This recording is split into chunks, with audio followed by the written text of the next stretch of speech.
For years, I watched as my father poured every ounce of love and support into my sister, neglecting the fact that I existed. It wasn't something I could ignore. It became impossible to overlook. My sister, the golden child, always had a way of manipulating the situation to her advantage. She always seemed to get what she wanted, whether it was money, attention, or even love. As for me, well, I was the quiet, responsible one who took care of the family business, never once asking for recognition. I wasn't about to play the same game my sister always seemed to win. When my father passed away, the truth finally came to light. He had created a trust fund, and it was designed with one sole purpose: to ensure my sister could live a life free of worries.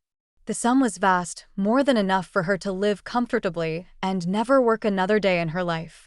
She received everything: the house, the vacations, the luxuries, while I was left with nothing but the crumbling remnants of the life he left behind. At first, I thought it was some twisted joke, but the more I tried to make sense of it, the more it felt like a slap in the face. My father had always told me that family was everything, that he believed in hard work, and that my loyalty would be rewarded. Yet, there I was, completely excluded, with nothing but a vague promise to inherit a portion of his wealth someday. I couldn't take it anymore. That vacation home, the one my sister had made her second sanctuary, became the final straw. It was time to stop paying for it. No longer would I fund her entitled lifestyle while I struggled to stay afloat. This was my breaking point. The setup. Growing up, it was always clear who the favorite child was in our family. My sister, Emily, was always the center of attention. No matter what happened, she somehow managed to be the one everyone talked about, the one everyone catered to, the one everyone adored. And then there was me, a shadow in the background, doing my best to stay out of the way and keep the peace. It wasn't that I disliked my sister; on the contrary, I loved her. But as I got older, the imbalance between us became undeniable. It wasn't that Emily was particularly special. Sure, she was charming, but so was I. She was beautiful, but I didn't think that made her more deserving of everyone's affection. No, the truth was far simpler. Emily was the kind of person who knew how to manipulate people, how to make them feel like she was the only one who needed their attention. She had this way of twisting words and emotions, making it look like she was always in the right. She knew exactly how to get what she wanted. And she never hesitated to use that knowledge. I was the opposite. I didn't make a fuss. I didn't demand attention or try to manipulate situations. I just did what I needed to do. I worked hard, took care of things when they went wrong, and kept my head down. That was my role in the family, the silent worker, the one who took responsibility and kept the house in order. But I wasn't blind to the way things worked. I knew my place. It was during our teenage years when the divide truly began to widen. Emily, already spoiled by our parents, found ways to get herself into trouble, yet somehow, she always escaped the consequences. I was there when she lied about where she'd been, and I watched as Mom and Dad let her off the hook without so much as a stern word. I never understood how they could ignore her actions and turn a blind eye, but they did. And I was punished for things I never even did, just because I was the responsible one. Whenever they found something wrong, I was always the first to be blamed. But in the end, I learned to accept it. When I went off to college, I thought things might change. I thought maybe I could finally step out of the shadow of Emily's perfection and carve out my own identity. But when I returned home during the holidays, nothing had changed. My parents were still fawning over Emily, still offering her the best things in life, while I quietly supported myself, never once asking for anything. And when I did ask for help, it was always met with excuses or reminders of how I should be grateful for what I had. Then came the news about the trust fund. My father, always the reserved man, hadn't exactly been forthcoming with details about his finances. It was always a mystery how much he made and what he had in his savings. He had always told me, "One day, you'll see the fruits of your labor, son. You'll understand." It sounded vague, like a promise of something big, but never quite clear on how or when. And in his passing, I realized how wrong I had been to trust in that promise. The day the will was read was a moment I'll never forget. Emily had already been in the living room with our lawyer when I arrived, her face a picture of calm, yet I could see this smirk in her eyes. My father's lawyer, a tall, thin man with glasses perched on his nose, called us into the room, and I could feel the weight of the moment pressing down on me. "Mr. Henderson's will is clear," the lawyer began, his voice too neutral for my liking. "He has set up a trust fund for his daughter, Emily. The sum is substantial and is intended to provide for her indefinitely." I blinked, processing what he had just said. I wasn't shocked. After all, Emily had always been the one they doted on, but something about hearing it out loud felt like a punch to the gut. The lawyer continued, "The trust fund will cover her living expenses, and she will receive additional funds for any investments she may wish to pursue. She is also entitled to the family vacation home, along with the property's ongoing maintenance costs." I could feel my stomach drop as the words sank in. The vacation home, the one we had spent countless summers in, the one I had always thought of as a place of family, a place of love, was now Emily's. All of it, every single penny of it, was being handed to her on a silver platter. "Now," the lawyer said, looking directly at me, "for you, Michael, your father has arranged for a smaller inheritance. He has requested that you be given a percentage of the estate's residual value. It will be disbursed over the next few years." Smaller inheritance? I had worked my entire life, putting in hours, helping my father with the business, trying to live up to his expectations, and this was the reward? A mere fraction of the fortune that had been built? A percentage that would never amount to anything near what Emily was receiving. I wanted to scream. I wanted to confront the lawyer, demand an explanation from my parents. But instead, I sat there in stunned silence. My mind raced, trying to comprehend the reality of what was happening. My father, the man I had looked up to, the man who had always said he believed in hard work and loyalty, had chosen to give everything to my sister. All of it. The wealth, the legacy, the future he had promised to me, it was all gone, vanished into thin air. That day marked the beginning of my decision to stop playing along. The vacation home, the place that should have been a symbol of family, became the final straw. I had paid for its upkeep for years, thinking it was part of the family legacy. But now, it was just another one of Emily's toys, a symbol of her entitlement. That was the moment I decided I would stop paying for it. I wasn't going to fund her lavish lifestyle anymore. It was time to take control of my own life, to stop living in the shadow of a promise that had been broken. I didn't know what the consequences would be, but one thing was certain: I was done playing the part of the silent, obedient son. My father had left me with nothing but disappointment and a pile of broken promises. It was time for me to stop accepting the crumbs and start living for myself. The betrayal reveal. The days following the reading of the will felt like a blur. I went through the motions, pretending everything was fine, but inside, my world had crumbled. My father's death was already a deep wound, but learning that I had been so cruelly excluded from his legacy felt like a betrayal I couldn't shake. Every step I took after that felt heavier, as though the weight of his decision was pressing down on me, suffocating me with its injustice. Emily, for her part, seemed to be gloating.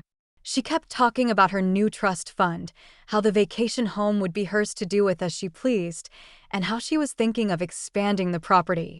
Every time she mentioned something new she had planned for herself, a small part of me died inside. She had always been the center of attention, the one who could do no wrong. I had spent years cleaning up after her messes, silently enduring her temper tantrums, watching as she took everything for granted. But now, the scale of her entitlement was more glaring than ever, and it stung to think that not only had my father enabled it, he had rewarded it. I didn't know what to do with myself anymore. My father had always promised me that one day I would inherit the fruits of my labor, that I would be recognized for all my hard work. But now, I felt like a fool. The inheritance I'd been promised was nothing but a vague notion. And there was Emily, living in the mansion, making grand plans, while I was left in the dust, clinging to the hope of an inheritance that would never materialize. I couldn't stay in that house. The memories were too painful, and my thoughts kept racing to the one place where my heart ached the most, the vacation home. It had been our family retreat, our sanctuary away from the chaos of everyday life. Every summer, we would pile into the old van, the entire family, and head to the house by the lake. Those were the times when I felt like we were a real family, when everything felt like it was whole. But now, Emily had it all. The very thought of her lounging around in the place that had once been mine, laughing and making memories with her friends, twisted something inside of me. She hadn't earned it. She never earned it. And yet, it was all being handed to her as if I didn't exist. The moment I decided to stop paying for the upkeep of the vacation home, something shifted in me. It wasn't just about the money. It was about my dignity, my sense of worth. I had worked my entire life, silently bearing the weight of our family's expectations, only to be told that I was worth so little in the eyes of the one person whose approval I had always sought. I was tired of living in the shadow of my sister's selfishness, tired of being the one who was always left behind, always playing second fiddle. If my father couldn't see the value in me, then I had to find my own path. And that meant cutting the ties that bound me to the house, to Emily's whims, to a life that had never been mine. The first step was to call the property management company that took care of the vacation home. I knew I had been making the payments for years, but I couldn't keep doing it. I had bills of my own, a life to rebuild. The man on the other end of the phone was polite but confused. He had known my father for years and had been handling the property for him long before his passing. "Mr. Henderson?" the man asked, his voice hesitant. "I'm afraid I'm not sure how to handle this. I'm aware that you've been the one taking care of the payments for the property. But now that your father has passed and Miss Emily is the owner, I'm no longer making the payments for it," I interrupted. "I've been carrying the load for far too long, and I'm done. You'll have to speak with Emily about how she plans to manage it from now on." There was a long pause before he spoke again, his voice quieter now. "I understand. I'll make a note of it. But I must tell you, sir, that I don't think Miss Emily will take kindly to this. Tell her whatever you want. It's her problem now." I hung up the phone, my hands trembling. For a moment, I felt a wave of guilt wash over me. But it was quickly replaced by a deep sense of relief. I had made the choice. I had taken control of my life, and for the first time, it felt like I was standing up for myself. The very next day, Emily called me. Her voice, usually so sweet and full of charm, now dripped with venom. She had no patience for my refusal to fund her lifestyle. "You really think you can just stop paying for the house?" she demanded. "That's our family property, Michael. You don't just get to walk away from it. You've been funding this for years. How dare you suddenly pull back?" I could hear the indignation in her voice, but I was resolute. "It's your responsibility now, Emily." "I'm done," she scoffed. "You can't just leave me with all of this. What do you expect me to do?" "I didn't ask for this. You're just being selfish." I took a deep breath, trying to keep my anger in check. "Selfish? You've been taking everything without ever once thinking about how it affects anyone else. You've gotten everything your way, and now you want me to keep cleaning up after you? No, Emily. This is the end of it. If you want the house, then you can pay for it yourself. I'm done." There was silence on the other end for a moment, and then Emily's voice turned cold. "You don't get to walk away like this. You'll regret it. I'll make sure of that." The line went dead. I couldn't explain it, but a sense of finality washed over me. I was done. Done with her manipulations. Done with the charade of family love that had always felt so one-sided. But it was more than just the house. It was everything. It was the years of silent sacrifice, the years of putting everyone else's needs above my own. It was the realization that my father had never truly seen me, that all the promises he'd made had been hollow words meant to placate me while he gave everything to Emily. I had always thought that once my father was gone, things would change. That I would finally be able to step into the role of the person I was meant to be. But the truth was, nothing had changed. If anything, it had gotten worse. My sister's entitlement had grown, and my father's absence only made it clearer how deep the betrayal ran. The house, the trust fund, the vacation property, it didn't matter. What mattered was the fact that I had spent my entire life being overlooked, and now, even in death, my father had made sure it would stay that way. But this time, I wouldn't let it break me. I would take back my power, no matter how long it took. For the first time in my life, I was finally choosing myself. The build-up to confrontation. The days after that phone call with Emily passed in a haze of anger and regret. Every time I closed my eyes, I saw her face, twisted with entitlement, a reflection of the years of manipulation and control she had exerted over our family. I was tired, so deeply tired of always being the one to clean up her messes, the one who bore the brunt of everyone's expectations.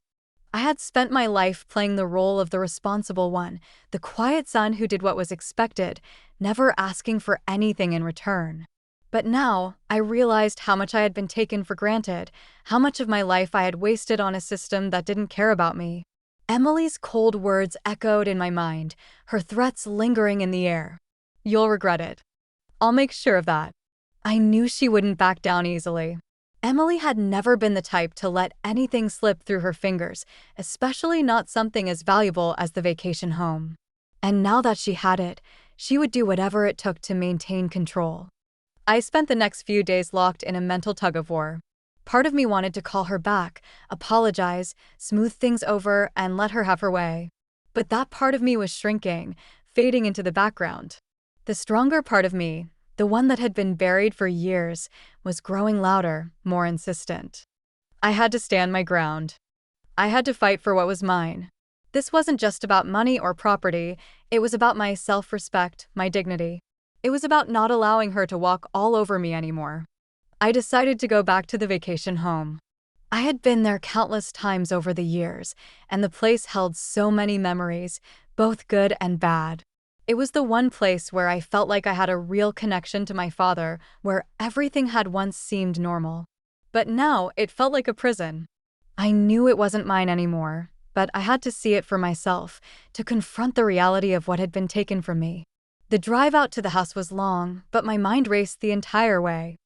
I could feel the anger bubbling up inside of me, the frustration that had been building for so many years. I had spent my life taking care of everyone else, my parents, my sister, the house, and now it was time for me to take care of myself.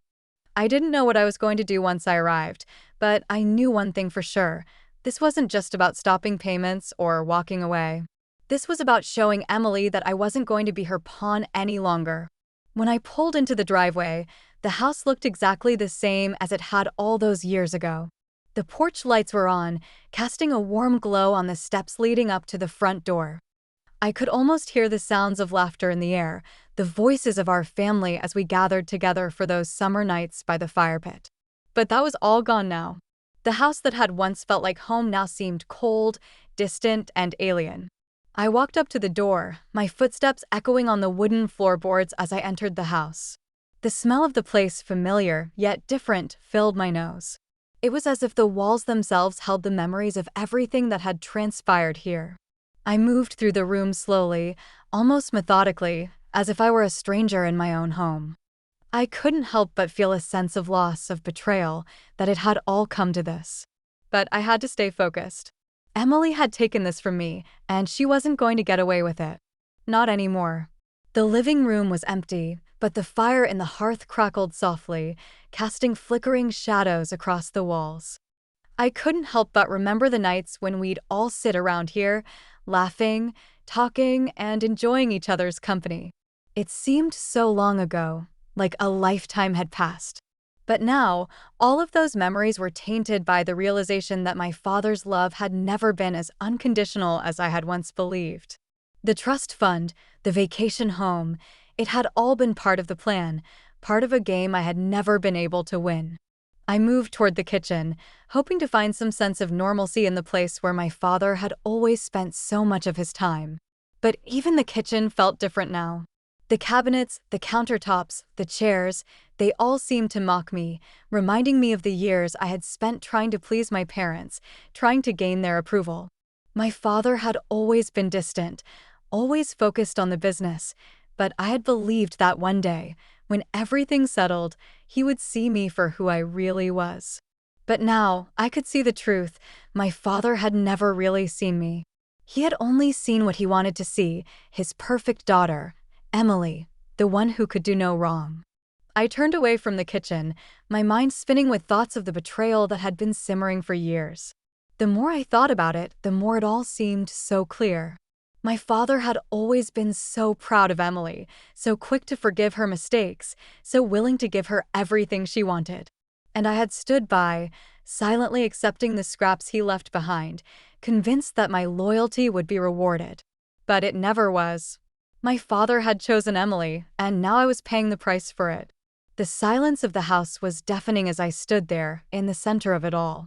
It felt as though the walls were closing in on me, as if the weight of my father's decisions was suffocating me. But then, something inside me snapped. I was done. Done with the waiting, done with the pretending. I couldn't keep living like this, always second-guessing myself, always wondering if I was doing the right thing. I had been playing by their rules for too long, and I was sick of it. It was time to take control of my life, to stand up for myself, and to stop letting Emily walk all over me. I reached for my phone and dialed her number. I wasn't sure what I was going to say, but I knew I had to confront her. The time for games was over. "Michael," Emily answered, her voice as sweet as ever, but I could hear the edge in it. "What's this I'm hearing about you pulling out of the payments for the house? You know that's not how things work." I took a deep breath, steadying myself before I spoke. "You've taken everything from me, Emily. The house, the trust fund, the respect I should have had. I've been supporting you for years, cleaning up after your messes, and all I've ever gotten in return is being ignored and pushed aside. Well, I'm done." She let out a small laugh, but I could hear the unease in her voice. "You're being dramatic. This isn't about you. You don't need the house. It's mine now. Get over it." "I'm not going to play this game anymore, Emily," I said, my voice firm, the words coming out clearer than I had ever intended. "I'm done being your backup plan. You don't get to use me anymore. This is where I draw the line." The silence on the other end of the line was thick, and for a moment, I thought she might hang up. But instead, she spoke, her tone dripping with venom. "You'll regret this. You don't know what you're dealing with." "I don't need to know," I replied, "because I'm finally standing up for myself. And you can't take that away from me." The line went dead. I stood there, breathing heavily, my heart pounding in my chest. It was done. The confrontation had happened. I had stood up for myself, and for the first time in my life, I didn't feel like I was drowning in the weight of my family's expectations. I didn't know what would happen next, but I knew one thing for sure. I wasn't going to let Emily, or anyone else, control me anymore. It was time to start living for me. The confrontation. The days after our phone call felt like an eternity. I had expected some kind of retaliation from Emily, but the silence that followed was almost more unnerving than anything else. It was as if she were carefully plotting her next move, gathering her forces, preparing to strike. I had no idea what she had in mind, but I knew one thing for sure: this wasn't over. Emily had never been the type to just let things slide. She had always been the one to get what she wanted, and I wasn't going to be the one to stop her. But I was done being her victim, done being the one who cowered in the background, watching her take everything. The first sign that things were escalating came when I received a letter from her lawyer. It was thick, official-looking, and bore the unmistakable signature of someone who knew how to wield power. The envelope felt cold in my hands as I ripped it open, reading through the letter with increasing disbelief. It was a legal demand for the continued payments on the vacation home, a reminder that I was legally obligated to contribute to the property's upkeep. The language was sharp, aggressive, designed to intimidate, to make me feel like I had no choice in the matter. The letter made my blood boil. Emily had clearly gone straight to her lawyer, pulling every string she could to get me to back down. The fact that she was using legal threats now showed me just how far she was willing to go to maintain control over the situation. It was a power play, an attempt to break me down and remind me that she had the upper hand. But the more I read, the more I realized how far I had come from the person I used to be. I wasn't going to let her intimidate me. I wasn't going to let her control me anymore. I stood up, the letter clenched tightly in my fist, and walked over to the window. The sun was setting, casting long shadows across the room, and for a moment, I felt like I was looking out over a battlefield. The calm before the storm. I knew what I had to do. I had to confront Emily face to face. I couldn't let this go on any longer. The games, the manipulation, the threats, it all had to end now. I didn't wait long. The next morning, I drove to the vacation home. The place that had once been our family sanctuary now felt like an ominous fortress, a symbol of everything that had gone wrong.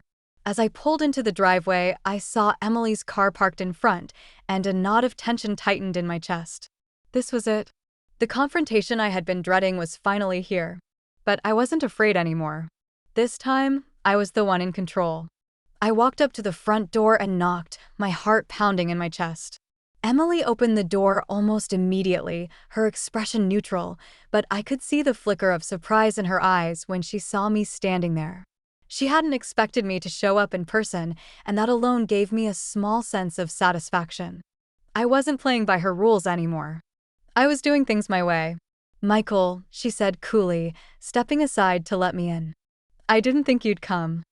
I guess you're finally ready to admit that you've made a mistake." I didn't respond right away. I stepped into the house, looking around at the familiar surroundings. The furniture, the decor, it all felt so strangely alien to me now. It was as if the house had transformed into something else, something that no longer belonged to me. But Emily, standing there in the doorway, seemed perfectly at ease, as though nothing had changed. She was in her element, and I could see the way she carried herself, with the same confidence and entitlement that had always grated on me. "Sit down," Emily said, gesturing to the couch. "We need to talk." I remained standing, my eyes narrowing. "No, Emily. We need to have a real conversation about this. About what you've been doing. About what you think you can get away with."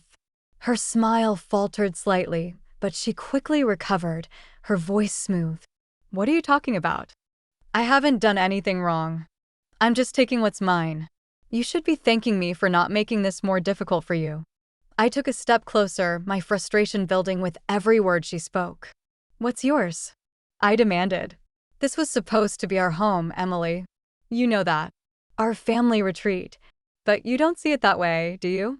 To you, everything is just another thing to take, another thing to own. You don't care about anyone else. All you care about is yourself." Her eyes flashed with annoyance, but she didn't back down. "I'm not the one who made this all about me. You've always been the one hiding in the background, pretending like none of this mattered to you. But now, you're upset because I'm finally getting what I deserve? That's rich, Michael." I took a deep breath, trying to keep my composure, but the anger inside of me was starting to boil over. "What you deserve. This isn't about what you deserve. This is about what you've taken from everyone else.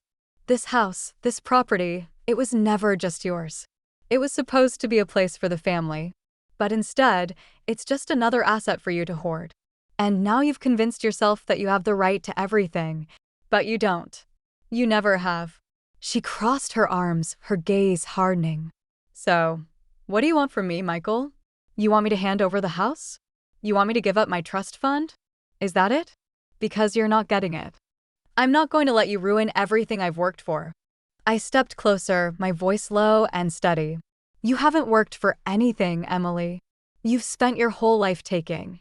Taking from our parents, taking from me, taking from everyone who's ever cared about you. But you haven't worked a day in your life. And that's what's so frustrating. You've always had it handed to you, and now you think you can just bulldoze over everyone else." "Well, I'm done." For the first time, Emily seemed genuinely taken aback. Her face twisted, and I saw the mask of control crack for just a moment. "You think you're the only one who struggled?" she asked, her voice suddenly shaky. "You think you're the only one who's had it hard? You have no idea what I've been through, Michael." "None." Her words caught me off guard. It was a rare moment of vulnerability, a crack in the armor she had so carefully built. But I wasn't fooled. Emily had spent years playing the victim, pretending that she was somehow the one who had suffered the most. She had always found a way to make people feel sorry for her, even when she didn't deserve it. And in this moment, I could see it for what it really was, another manipulation, another attempt to make me feel guilty for standing up for myself. "I don't need your pity," I said, my voice cold. "And I'm not here to listen to your excuses. You've had your chance. You've taken everything, and now it's time for you to face the consequences." The silence that followed was thick with tension. Emily didn't say anything for a long moment, and I could see the wheels turning in her head, the realization dawning on her that this wasn't going to be as easy as she thought. She had always been the one in control, the one who called the shots, but now the tables had turned. I was no longer the passive, silent brother. I wasn't going to let her push me around anymore. Finally, Emily spoke, her voice low and measured. "You really think you can just walk away from this, don't you? You think you can just stop paying for the house and expect everything to go back to normal?" I looked her square in the eye. "I'm not walking away. I'm standing my ground. This ends now."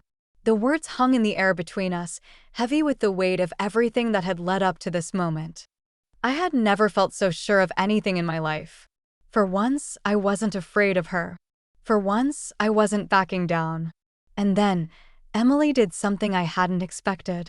She stepped back, a small, almost imperceptible laugh escaping her lips. "You really are something, Michael," she said, her voice cold. "But don't think for a second that this is over. You've made your choice and now you'll deal with the consequences." I didn't respond. I didn't need to. I had said what needed to be said, and now it was time for the final showdown. Whatever consequences she was threatening, I would face them head-on. But I wasn't backing down anymore. Not this time. The confrontation wasn't over, not by a long shot. But in that moment, I knew one thing for certain. I had finally taken control of my own fate. The self-empowerment and fallout. The days following my confrontation with Emily were nothing short of chaotic. The aftermath of the argument had reverberated through every corner of my life, leaving behind a trail of tension, unresolved emotions, and, above all, the gnawing realization that things had irrevocably changed. But amidst the fallout, one thing became increasingly clear to me. I had taken control. For the first time in my life, I wasn't waiting for someone else to tell me what to do. I wasn't playing by anyone else's rules. I was carving out my own path, and there was no going back. The immediate consequences of my confrontation with Emily were swift and harsh. She wasted no time in rallying her lawyer to take further action. I received multiple letters threatening legal action, including the continuation of the payments for the vacation home and the enforcement of her claim over the property. It was a barrage of formal documents, written in cold legalese, designed to wear me down, to make me question my decision. But every letter that came, every legal threat, only solidified my resolve. I wasn't going to be bullied into submission anymore.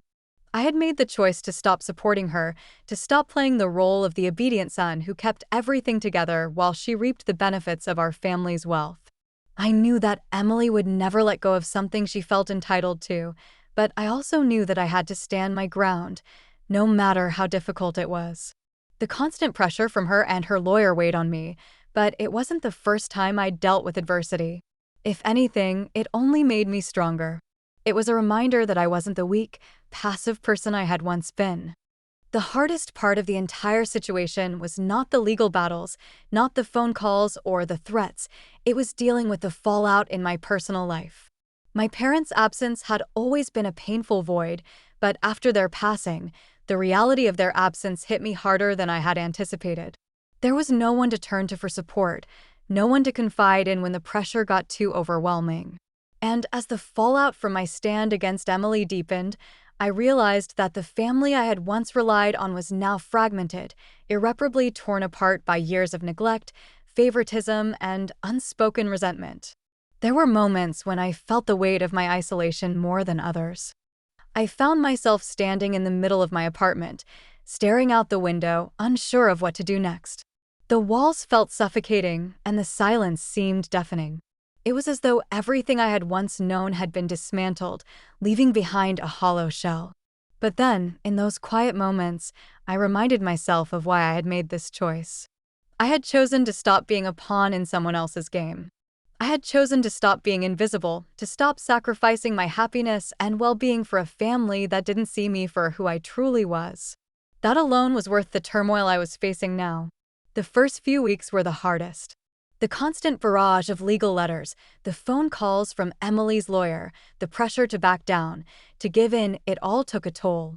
There were nights when I lay awake, my mind racing, wondering if I had made a mistake. Maybe I should have just given her what she wanted. Maybe I should have backed off and let her take control, like I always had. But then I would remember the conversation we had, the way she had belittled me, the way she had looked down on me as if I was nothing more than an inconvenience. No, I couldn't go back to that. I couldn't let her have everything without standing up for myself. I began to take small steps to rebuild my life, to regain a sense of balance and control. I started focusing on the things that truly mattered to me.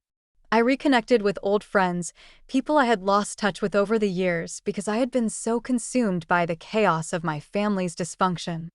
I found solace in spending time with people who genuinely cared about me, who didn't see me as a means to an end, but as a person with value. I started to rediscover my passions, the things I had buried under the weight of everyone else's expectations.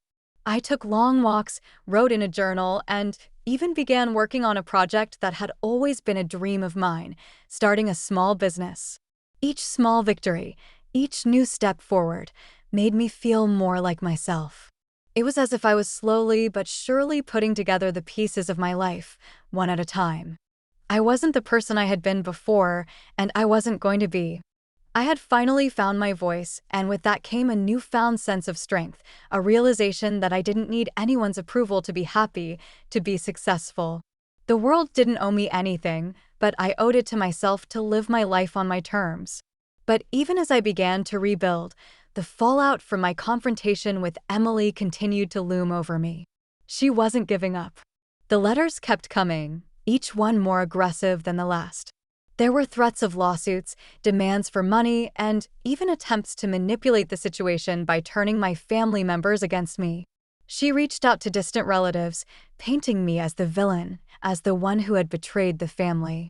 It was a calculated move, designed to isolate me, to make me feel like I was the one in the wrong. But I saw through it. I had seen her do this my entire life, using people, twisting the truth to suit her needs. I was prepared for the fight. Emily could throw every legal tactic she had at me, but I wasn't backing down. I had found something inside of me that was stronger than I had ever realized. I wasn't going to let her control me, manipulate me, or make me feel small anymore. And the more I stood my ground, the more I realized that I wasn't just fighting for the vacation home or the money, I was fighting for my own sense of worth, my own dignity. There were moments when I doubted myself, when the pressure seemed unbearable.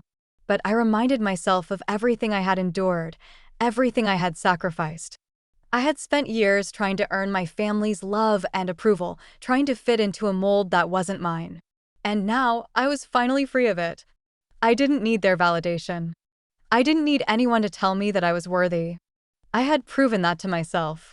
And slowly, something began to shift. As Emily continued her legal battle, as she became more aggressive and desperate, the cracks in her carefully constructed facade started to show. People began to see her for who she really was, a person who would stop at nothing to get what she wanted, a person who would destroy anyone in her path to maintain control. And the more that became apparent, the more isolated she became. The same people she had manipulated, the same family members she had tried to turn against me, began to pull away from her. I wasn't alone in this fight after all. In the end, Emily's aggressive tactics backfired. The legal battle dragged on for months, but in the end, she found herself with very little to show for it. The trust fund, the vacation home, the control she had so desperately clung to, it all began to slip away. She had overplayed her hand, pushing too hard, too fast. And as she faltered, I found myself standing tall, more confident in my decisions, more certain of my worth. The self-empowerment that had come from standing up for myself in the face of everything Emily had thrown my way was beyond anything I had ever imagined. It was as if a new door had opened in my life, one where I was no longer bound by the chains of my past, no longer defined by my family's expectations.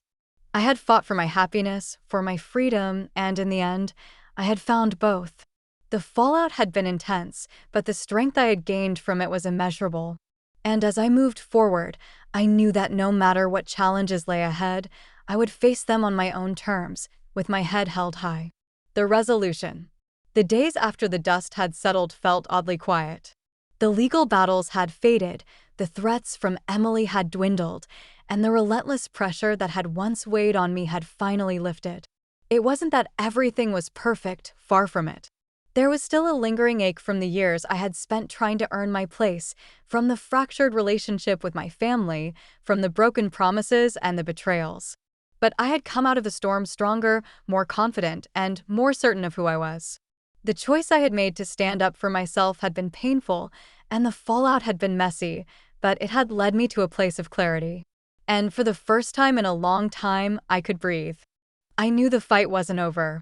Emily's presence would always linger in the background, a reminder of everything I had left behind, but I no longer felt the need to chase after her approval, her love, or her validation. That chapter was closed. What had once been a battle for my family's approval had become a battle for my own freedom. And I had won. In the weeks that followed, I began to rebuild my life, piece by piece. The first step was to focus on my own well-being. I had spent so many years absorbed in the chaos of my family dynamics that I had lost touch with who I really was, with what I really wanted. Now, I had the space to rediscover myself, to live without the weight of everyone else's expectations on my shoulders. I moved to a new apartment, a smaller place, but one that felt like mine. The walls weren't haunted by memories of family gatherings, by the echoes of unspoken tensions. It was a fresh start, and I embraced it. I filled the space with things that brought me joy, books, artwork, and small trinkets that reflected my personality. It wasn't about having the best or the most expensive.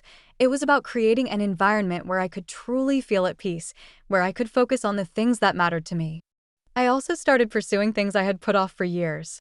I had always dreamed of starting my own business, but I had been so consumed by the idea of pleasing everyone else that I had never given it the time or energy it deserved. Now, with a renewed sense of purpose, I took the first steps toward making that dream a reality. I started small, building a website, reaching out to potential clients, doing the work I loved, but it was enough to reignite my passion. I poured my energy into it, no longer worrying about the judgment or expectations of others. I was doing this for me. The process wasn't easy. There were still moments of doubt, moments when I wondered if I was making the right choices, when I questioned whether I was truly capable of succeeding on my own. But every time those thoughts crept in, I reminded myself of the journey I had been on. I had survived the betrayal, the manipulation, the weight of my family's neglect. I had stood up to Emily, fought for my right to live my own life, and I had come out the other side stronger. I could handle whatever challenges lay ahead. What surprised me most was how my relationships with people outside of my family began to change. In the past, I had been so focused on keeping the peace within my family that I had neglected the friendships that truly mattered to me. I had distanced myself from people who had always been there for me, who had seen me for who I truly was, not as the person my family had tried to make me. Now, I was able to reconnect with those friends, to build new connections based on mutual respect and understanding. It felt like a weight had been lifted, as though I was finally free to be my authentic self, without the fear of judgment or rejection. In time, I also learned to forgive, though not in the way I had expected. I had spent so long holding onto resentment toward my parents for their favoritism, toward Emily for her manipulation, that I had allowed those feelings to fester and consume me. But as I moved forward, I realized that forgiveness wasn't about excusing their behavior. It wasn't about pretending that everything had been fine. It was about freeing myself from the grip of bitterness and anger. It was about accepting that my parents had made their choices, that Emily had made hers, and that I couldn't change the past. What I could change was how I allowed it to affect my future. I didn't have to forget what had happened. I didn't have to pretend that the pain didn't exist. But I could choose not to let it control me anymore. I could choose to focus on the present, on the things that brought me peace, and on the future I was building for myself. Emily, of course, never truly gave up. The final legal battle had ended, but I knew she would continue to scheme, continue to manipulate anyone who would listen. She had always been like that, someone who thrived on control, who couldn't stand the thought of losing power. I expected there would be more attempts to undermine me, more passive-aggressive moves designed to draw me back into her world.